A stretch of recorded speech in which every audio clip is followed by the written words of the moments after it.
Yo, mieux dogo, mieux dago. Bagbelam bi koko ba mieux le Panigba TV to Germany. Fa yavalaji. Ala ba mieux gbagba de sha de jam le egbe. Epojin atoli apon keke bla vovo enyili agbe. Ikanya efira agbe. Ye mie eho mia togbi tenge jokoto gligui adelia le ekpefafaji tso etsova yo le miagbo. Ye mie na Georgiania le Panigba TV bo wona oji be nye wo la de sia de wombe nya riveno alebe na nyanyi ke tutu adiyim le amun to amogodo anya ga yike jore anlojoji wogbegble be awo mi kaka wo modo awu ayo wo modo awu o nya ko gavevu asemawu ke ayo nya gbefira gbe nya nkeke velia le wona wo ma won to la pa me na vugba wo sem nya gede wo gblo me dia odom gaka me do yi ke ohia be ayo nya afia alo mia togbi o ka kploju alo jumavi o ye mie bona do ngano zozo me o fia foro pam na mi no zozo ran jumavi ma no ro kisi ota afia o bata tanyele ne ga gere fia gbla ala ba fia kon pla mlema ngo o ma miele ka fi la fia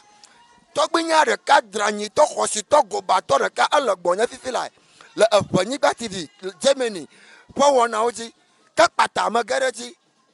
togbi wezo togbi mara kuku na ma da fure wonto adan ko na mi nkonye nye agbotadu akumasa yo togbi ba yen ko nye agbotadu kumasa akpe no viare le ka fire ka adri la Germany juma ba agbotadu kumasa o nya ha ma pe gba gakere na nya ba ma gbo va do Ghana mare ma va do Africa le ka ma wo fia kran nya ma je ba ma gblezan masi le togbi bo ba ga gore togbi bo ke togbi ago zashio la nguchenye enyenye awo mafia for spokesperson na nyaro nya ba do na sa enye da nya onu ne avalia togbi ti agboso atolia fagbotari manye so zalukofa ye nyang to ha nu fiala patate manye khotuto maga nya gbalanglo la ha kona mare gede nya danyi gbaja na bia man koma ko ka garanchi madagbe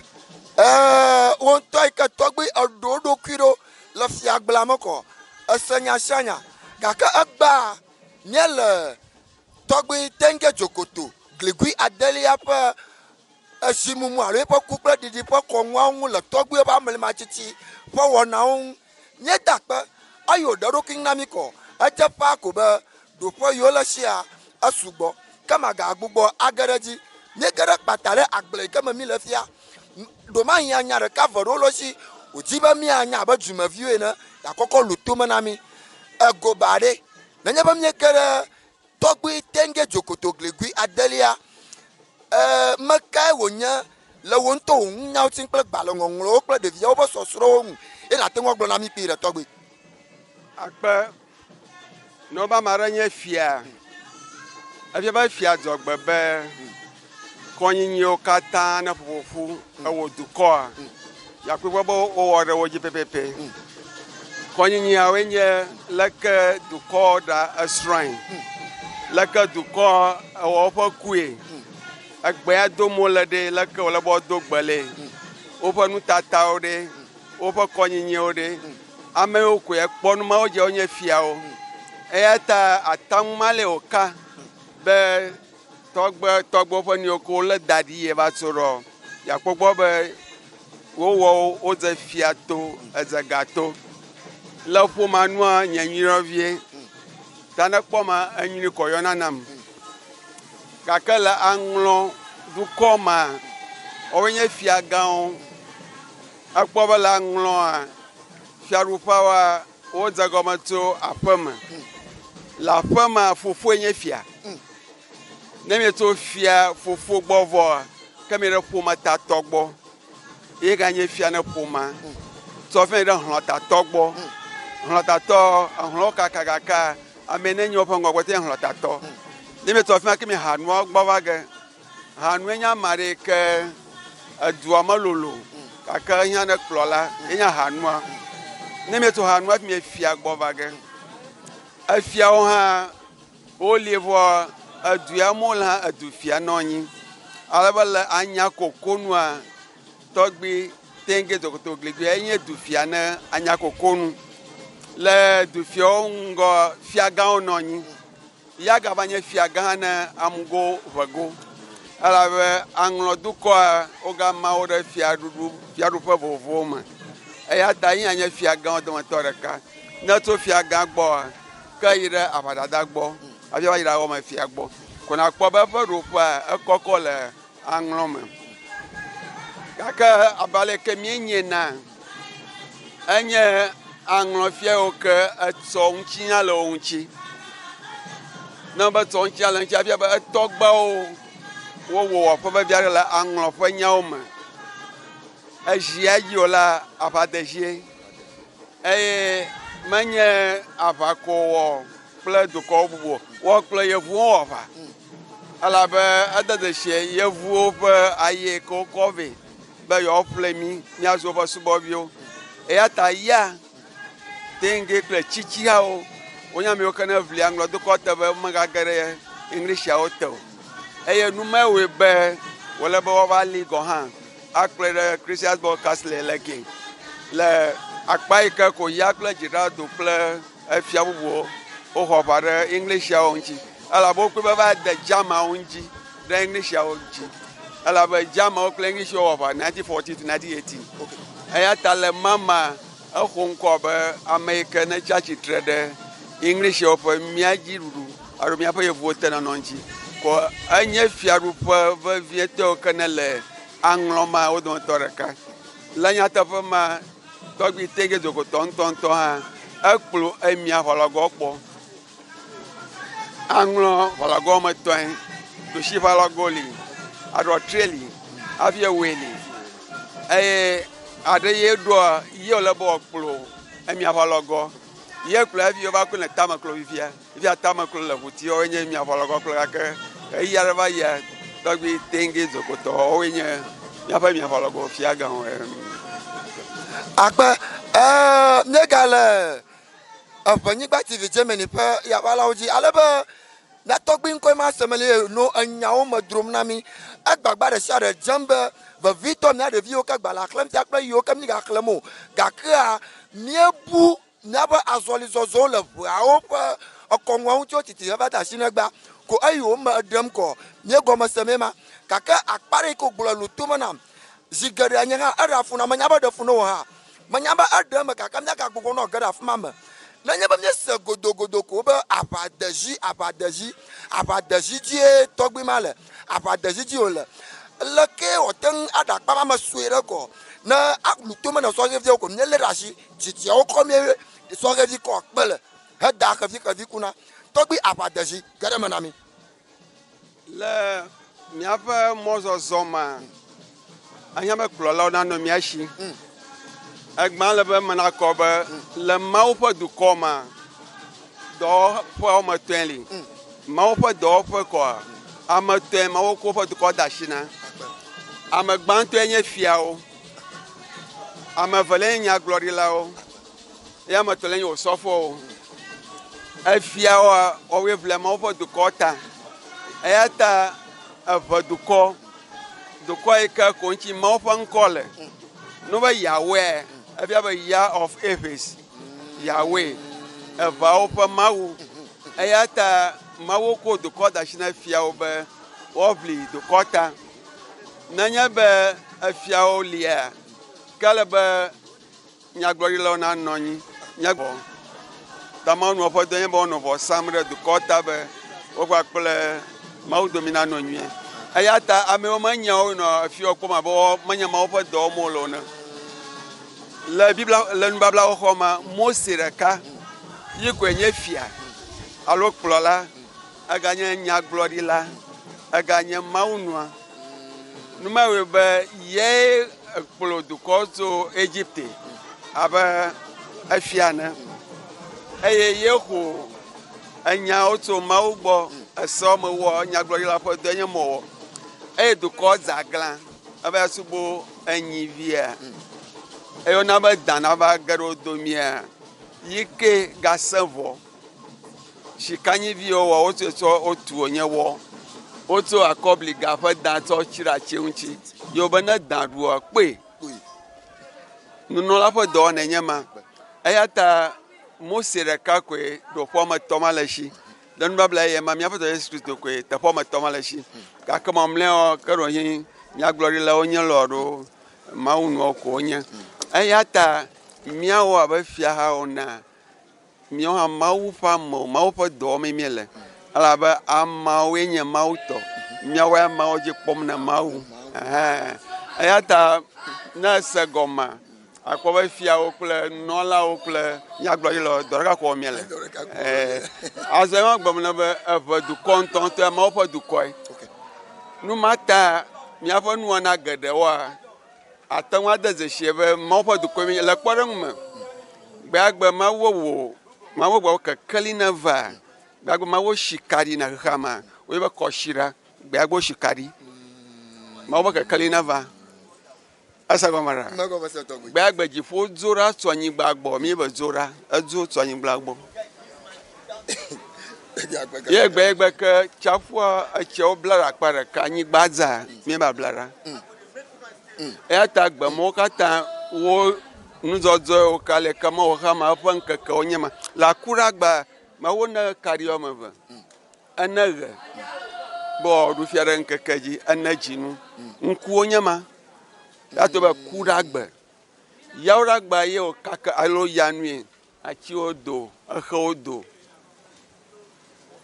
afiɖagbe yewo ɖe ɖokui fie dukɔ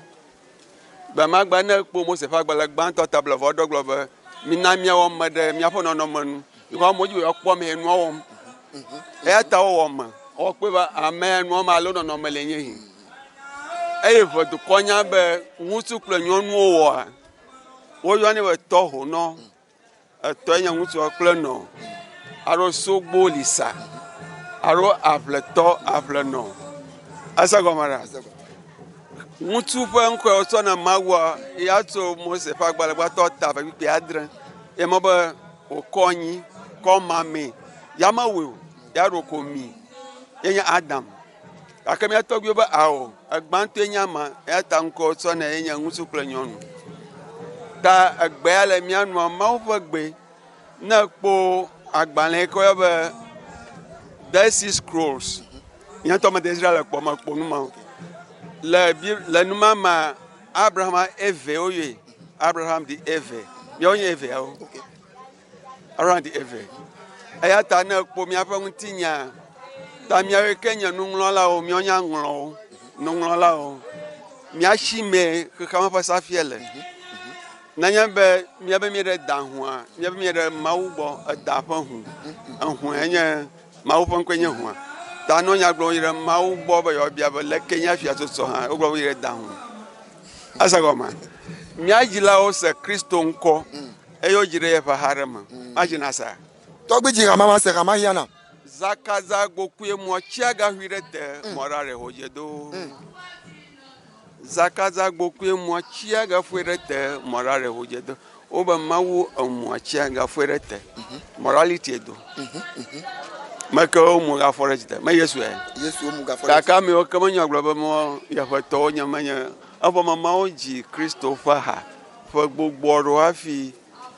nye Yesu hafi amewo va tɔgbi nyemetso nyaŋɔnya vevi ɖe mo nɔkɔ yina kɔme kpɔ be gbale mɔdzi ma mi le ma do me kpɔm kple susu ya le sɔheviawo ŋu be do fia be dekɔnuwo ŋua Mawuwo koe ma subɔm wole ma nenye be susu nye be yayi ɖe afi ma ne ge ɖe aƒewo me fia ame aɖe dedetsi ƒom ame aɖe fetridetsi ƒom na teƒe ame aɖe zɔkale tɔm manuɖuɖu ko katã wonya nuɖuɖu ko katã wonya tɔgbi nenema koe nye nyae tɔgbi me ti ɖe dzi be pasutɔ ye nye ame ame etɔ̃e nye Mawu ƒe dɔwɔlawo efiawo nyagblɔɖilawo kple nunɔlawo tɔgbi o sɔfo ŋkɔ ke le asi o gble enye agbotaɖo kumasa yo agbotaɖo kumasa le gbɔnya afi yeƒe nyawo nye vivi ma le gbegbe ale be meyi dzi ke le ʋenyigba ƒe wɔnawo dzi megege ɖe tɔgbi dzi nye kpakple mia ɖo dze agbalẽŋlɔ la menye fia ko nye le fia gbla me ko gake mie da akpɔ be le anyigba ƒe wɔnawo dzi le egbe me le tɔgbi tenge dzokoto gligui adelia ƒe kuɖiɖi kple wɔnawo le amlima tsitsiawo ŋua miaba si esu tɔgbi ŋutɔŋutɔ dzi wo nuawo me ɖe na mi le ɣeyiɣi nyuitɔ mie gagege ɖe dzi o nɔ ɖe ŋuwo me na mi tɔgbi hafi na adzɔ ɖe megblɔ be miniti eve ko nye gaka wo nyawo va mia ŋu vivi masi ɖe ge nu o gake hafi na adzɔ me se ye mesre le ŋlano menye menya ne ɖewo blem o gake wo nyawo fia be nyateƒe to ne lena ne fia kua nye si ɖeviwo be womeɖini o mienya le ke wowɔ ne o gake gbea wodre mia tɔgbi ɖo eye wokoe tsɔ tso kpefafa dzi nye menya le ke ŋlɔ gake mekpɔ be mia fiawo mi va eye miedra anyi ɖi dakpa ma gɔme na mi kpie ɖe akpe miagbe ɖiɖia enya ko nye ɖokola bɔ be nyɔnu ene ne be tɔsie nyɔnu dzi fia mekeke ɖe ŋuti o medagbe abe mesiama nyɔnu vovovowo nye gake wo katã nyɔnu koe nye nya ɖeka eya ta meɖiɖi hã enyagbe ko wònye ale wɔ fia me edzo koa ɖewo ɖie nye ma eza gɔme ɖa eya ta wole akɔma da ɖe atsitame xeviwo va ɖui o ɖoko woɖi wole ade kpali ne da ɖe atsiaƒu me o ɖoko woɖi wole ato zi o ɖoko woɖi eya ta ɖiɖi abe nyagbena ɖeke meli mi kpɔna o elabe etɔ vovo eya ta ne ame ku kɔ ɖoko woɖi ne zane tɔgbi ya kpɔ ɖoko mieɖi ge lo yo le tɔgbi ya kpɔ ɖoko ɖi ke fia be kokokoa woɖi atɔgbi yo le efia gbame ɖe ati na tso mia gbɔ wɔna bubu aɖe ɖo gali tso egbe dzi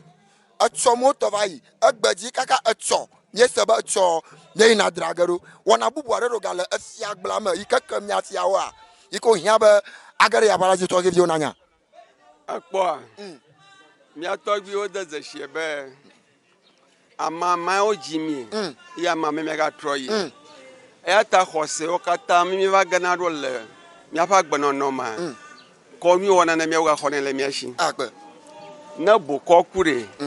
ɖewo klã agbani ele be xɔ afã si mele be kɔ fã tsɔ dzi o ne husie ku ele be ɖe adani mele be kɔ yeƒe akɔ dzi o eze gɔma eya ta ne fia hã kua atamiawo kanɛ hafi wònye fia ele be xɔ atamua si ye nye dɔ dzeŋgɔwo mie fiawo miewɔ ge tsɔ elabe ne kɔ atamua zia ko ŋate fia ɖogo ale be xɔ tamua si ada ɖi ne efia yi ke ɖogo gala wònye be menye ame ƒuƒlu wònye o mele be ame ƒuƒlu na kpɔ ɖi ƒo nyɔa miezɔ aheviwo no be ame aɖe nye ahevi efia be is ignorant of the rights ne ame aɖe mede sukua ahevi wònye ne suku dede eza gɔma ne ame aɖe mese yevugbɔ nye ahe ne yevugba eya ta miaba ahewo na mata ko ehunreƒe na husi o ake miame ɖe nyi be mieɖi ge eɖiɖia efiawo ƒe nye menye mie ame gbɔlɔfɔ tso dume yawo te menye aheviwo to ta efiawo ƒe dɔe akpe eɖiɖia yeye meganye dumeviwo te ne mede suku kɔ ahevie nye ne suku dede ne menye fia nye o le wo ge ɖe fiagble ma ahevie nye miawo miele me tso keke tsɔ keke gake mamle yi ke kpɔtɔ efiawo ka sɔhevi senu meka o etsɔ mi tɔgbi ɖe ge miedra ge ɖo tɔgbi mesi ayi ne gblẽ ɖe kɔ mesi le ɣeyiɣi dzi tɔ me gagege ɖe tɔgbi dzi tɔgbi enyawo me vɔ gake meti ɖe dziwo be pasutɔe nye yo elabe ame sia ame ke nye mawo ƒe nyagblɔla kɔ mawo ƒe dɔwɔla wònye akpe ye miagbe le fiagblea me kɔ